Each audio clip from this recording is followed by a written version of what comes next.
So, this is a demonstration of how to use the BPTB button fix. Now, this is basically an adjustable loop cortical fixation device that is to be used with your BPTB graft. Now, if you look at the button, this is just the regular button fix button, nothing special about it. These two sutures are again you see regularly, this is the pulling suture, this is the flipping suture. Now, the regular button fix has a adjustable self cinching loop. Now, this is the loop that you see here, but again these have to be two sutures, correct, and this is what the second suture is going to do. Now, the problem with the BPTB is because we can't loop the graft around this loop because of the bone block, there has to be a mechanism to pass this particular loop around the bone block, then this has to go through the button, so that this becomes cinching suture number 1, because this itself is the cinching suture number 1. This needs to become cinching suture number 2, so that when these two sutures are pulled, the graft gets cinched in and gets inserted into the socket. So, the mechanism by which this adjustable loop device basically will be fed through a hole in the BPTB is what will be demonstrated here, and for that the primary loop which is here has a needle. This is a straight needle which is attached with a biofiber wire, and I will demonstrate how this needs to be passed through a hole in the BPTB graft. So, a BPTB graft, as you know, has a tendinous portion in the center. This is of course an allograft BPTB. Now, this is the patellar bone plug which will go into the femur, and this is the tibial bone plug which will go into the tibia, and we will now have to attach this button onto the femoral side. So, what we need to basically do is we will hold the patellar plug which is going to go in the femur, we will locate where its center is. So, in the top to bottom plane this is where the center is, and then the mediolateral plane this is where it is. So, once we get that, we will create a hole which is 2 millimeters in diameter all across.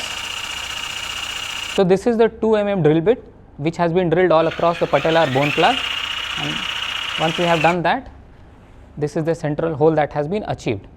Now, what we need to do first is to pick up this needle, and this will have to be passed all across the hole here.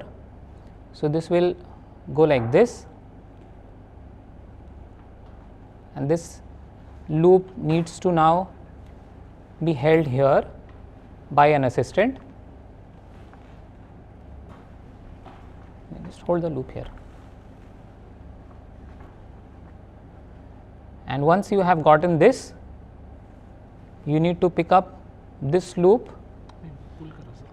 This has to come out.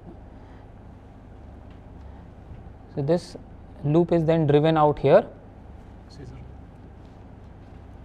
The free suture end will then have to be fed in this loop. So, remember this loop that we have here now. So, this is the loop. So, we go top to bottom to emerge in the loop like that, and then you have this nitinol loop which is fed across the button fix device.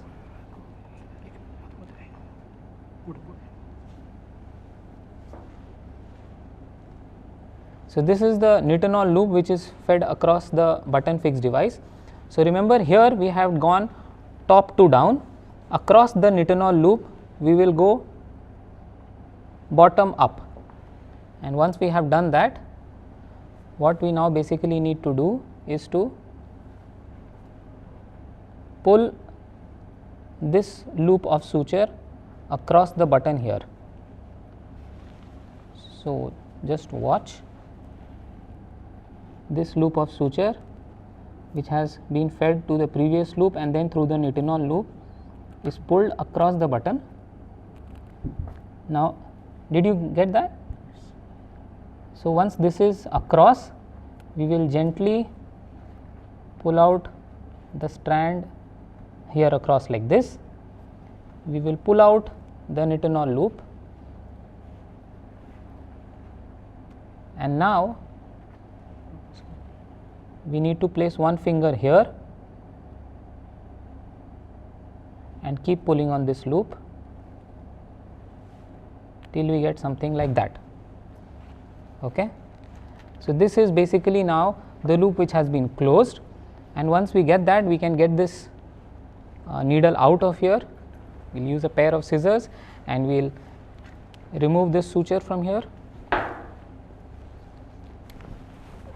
So, basically you now have the adjustable loop which has been fed across the button.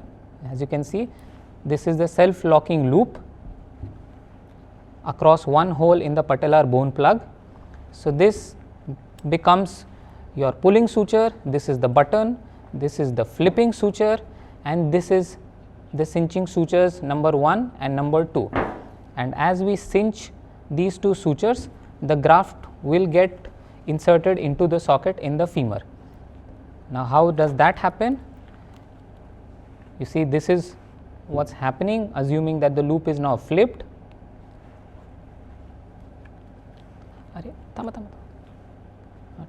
Okay. And as the suture is cinched, you can see the cinching mechanism there, and my finger is just like what the lateral cortex of the femur would be, and you see the entire bone is now driven. The button basically is on the cortex. This is the X cortical rim that is preserved, the lateral cortex, and as the cinching happens, the bone plug, the patellar bone plug which is in the femoral socket now gets completely inserted into the socket in this particular manner.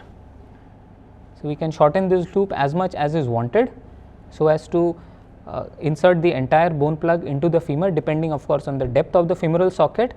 And the advantage is, once the BPTB has been fixed distally, at times we find that there is some slackness in the graft if a screw has been used proximally. Now, that is the big advantage of this device over screw fixation. That final retightening of the graft can be done by pulling on these two limbs, so as to remove any slackness in the graft which is seen after the tibial fixation. So, this is how the BPTB button fix device is used to fix the BPTB graft into a femoral socket via a button device which is an adjustable loop cortical fixation device.